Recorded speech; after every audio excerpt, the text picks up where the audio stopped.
PM Anwar minta Lada cari jalan kurangkan kos percutian di Langkawi. Wan Faisal dakwa ada sesuatu kurang baik dalam Bersatu. Ketua Pengarah Pendidikan akui jumpa perkara negatif berkait sistem pendidikan negara.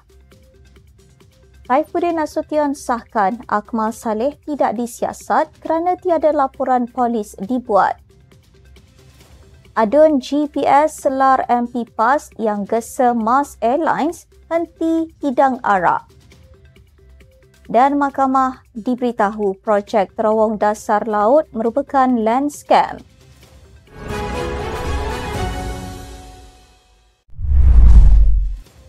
Bismillahirrahmanirrahim. Assalamualaikum dan salam Malaysia Madani.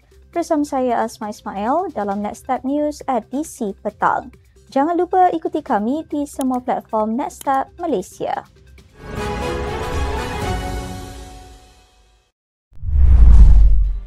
Lembaga Pembangunan Langkawi Lada diminta mencari jalan mengurangkan kos percutian di Langkawi. Perdana Menteri Datuk Seri Anwar Ibrahim berkata, pengerusi bersama Lada, Menteri Keuangan II Amir Hamzah Azizan dan Menteri Besar Kedah Sanusi Mak Noor diminta membincangkan cara menjadikan kos percutian di Langkawi lebih berpatutan. Katanya, walaupun Langkawi menawarkan pantai lebih bersih dan tarikan semula jadi lebih cantik berbanding destinasi tumpuan pelancong berdekatan seperti Phuket, harga tinggi tidak menggalakkan rakyat tempatan bercuti di pulau itu. Beliau berkata kerajaan akan mengkaji cara untuk menjadikan percutian domestik lebih menarik kepada rakyat tempatan. Jimmy Puah PH Tebrau sebelum ini bertanyakan Datuk Seri Anwar apa usaha kerajaan menangani kebanjiran rakyat Malaysia bercuti di luar negara, khasnya pada hujung minggu yang panjang di Thailand. Susulan digantung keahlian Ahli Parlimen Machang Wan Ahmad Faisal Wan Ahmad Kamal mendakwa ada sesuatu kurang baik sedang berlaku dalam Bersatu. Beliau mendakwa proses keadilan dalam parti tidak dikendalikan dengan betul seperti permintaan supaya dua keahlian anggota dalam lembaga disiplin disusun semula. Menurutnya, dua ahli itu mempunyai konflik kepentingan melibatkan hubungan kekeluargaan dan profesional dengan pimpinan tertinggi Bersatu. Dakwa ahli Majlis Pimpinan Tertinggi Bersatu itu malah pengadu juga tidak hadir sewaktu mereka dipanggil ke lembaga disiplin minggu lalu yang tidak mengikuti prosedur sebenarnya. Beliau turut menyifatkan perkembangan itu sebagai sesuatu yang kurang sihat dalam parti. Beliau juga menegaskan tidak akan berundur dengan desakan oleh pihak tertentu yang membuat percaturan dalam Bersatu. Hanya dalam tempoh 3 bulan menjawat jawatan sebagai Ketua Pengarah Pendidikan, Muhammad Azam mengakui menemui banyak perkara negatif berkait sistem pendidikan negara yang disimpan di bawah karpet. Katanya antaranya aduan berkaitan kes amang seksual dan buli yang dikesan berlaku dalam institusi di bawah Kementerian Pendidikan KPM. Perkara yang disimpan itu kini menjadi tanggungjawabnya untuk dibawa keluar bagi mengelakkan sebarang kejadian yang lebih buruk berlaku. Mengulas lanjut, Muhammad Azam berkata, beliau bagaimanapun gembira apabila perkara yang disimpan di bawah karpet itu ditarik keluar dan menarik perhatian ramai.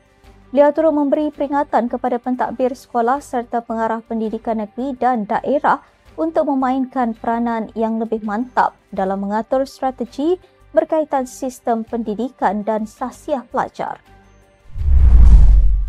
Tiada siasatan dijalankan terhadap Ketua Pemuda UMNO Akmal Saleh susulan kenyataannya yang mencadangkan penghapusan sekolah vernacular kerana tiada laporan polis dibuat setakat ini. Perkara itu disahkan Menteri Dalam Negeri Saifuddin Nasution Ismail yang menjelaskan perkara itu dalam jawapan bertulis di Dewan Rakyat kepada soalan Ahli Parlimen DAP Bagan Lim Guan Eng yang bertanya mengenai tindakan pihak berkuasa terhadap Akmal berhubung kenyataan tersebut. Kenyataan Akmal sebelum ini dibuat susulan cadangan oleh Presiden Persatuan Belia Baru Universiti Malaya Umani Tan Yize pada 12 September supaya kerajaan menghapuskan sistem matrikulasi dan menggunakan keputusan STPM sebagai satu-satunya penanda aras kemasukan ke universiti awam. Akmal yang tidak berpuas hati menyoal adakah Umani akan bersetuju jika kerajaan memansuhkan sekolah vernakular.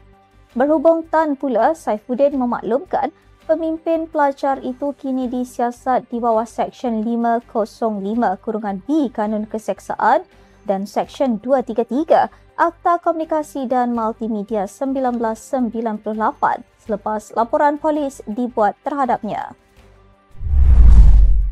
Seorang adun gabungan Parti Sarawak GPS menyelar ahli Parlimen PAS yang menggesa penerbangan Malaysia Airlines berhenti menghidangkan minuman beralkohol. Lapor FMT adun Bawang Asan Wong Sun Kuh meminta ahli Parlimen Hulu Selangor Hasnizan Harun tidak mengheret syarikat penerbangan negara dalam politik agamanya dan menyifatkan gesaan jahil serta tidak berpandangan jauh. Adun 7 penggal itu berkata, pengharaman alkohol akan menjejaskan jumlah penumpang Malaysia Airlines yang menyantuni pelancong dari seluruh dunia dan pelbagai latar belakang agama. Wong berkata ini soal kelangsungan ekonomi kerana Malaysia Airlines masih dalam proses pulih daripada kesan pandemik dan terpaksa bersaing dengan syarikat penerbangan utama lain seperti Singapore Airlines, Emirates dan Qatar Airlines. Wong menyifatkan gesaan Hasnizan memalukan dirinya dan PAS selain Parti Islam itu perlu melangkaui pendirian berkenaan jika ia benar-benar mahu mentadbir negara. Dia turut menuduh ahli Parlimen PAS itu menggunakan agama untuk memecah belahkan rakyat. Pegawai penyiasat yang ditugaskan menyiasat projek terowong dasar laut Pulau Pinang memberitahu Mahkamah Session dalam perbicaraan kes rasuah Lim Guan Eng bahawa projek 6.3 bilion itu merupakan land scam. Zulhilmi Ramli dari Suruhanjaya Pencegahan Rasuah Malaysia SPRM berkata, beliau ditugaskan menjalankan siasatan itu pada Jun 2020. Katanya, siasatan itu tertumpu kepada dakwaan penyalahgunaan kuasa, rasuah dan penyelewengan harta secara tidak jujur melibatkan Lim. Dia berkata pasukan penyiasatnya mengambil keterangan bekas ahli Exco Pulau Pinang, pekerja konsortium Zenith Sendian Berhad serta saksi lain sepanjang siasatan berjalan. Pendengaran bersambung di hadapan Hakim Azura Alwi pada 15 Oktober depan. Sekian untuk edisi petang ini. Ikuti perkembangan semasa isu-isu panas politik Malaysia setiap hari hanya di Nextstep News. Jangan lupa untuk follow Facebook Nextstep Malaysia dan subscribe YouTube Nextstep TV. Nextstep Malaysia bersama melangkah dengan yakin. Saya Asma Ismail. Assalamualaikum dan salam sejahtera.